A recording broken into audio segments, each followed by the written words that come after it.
นี่ทางเข้าตัวเมืองหลวงพระบางหรือเมืองมรดกโลกมุ่งหน้าเข้าไปทางที่รถสายเหนือของเมืองหลวงพระบางหรือว่านครหลวงพระบางนะจะเป็นเส้นทางเลข13เหนือคือเบี่ยงซ้ายเล็กน้อยแล้วเลี้ยวขวาทางบอกแก้วคุณละอันนี้นะแต่คันเข้าในเมืองแท้ๆคือที่อย่างก็วัดเชียงทองเนาะดงดงโพ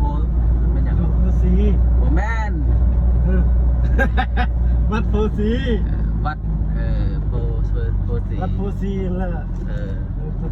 วัดโพสีหรือว่าเชียงทองนี่นะเนาะแต่มันอยู่เมื่อกี้นี้เข้าไปในเมืองกี้นี้แต่ทางนี้เป็นทางที่ว่าซานเมืองเลยนะแคมเมืองตัวเมืองนั่นแหละเหมือนนะมานี่เด้อฮอนละเด้อหลวงพระบางเมื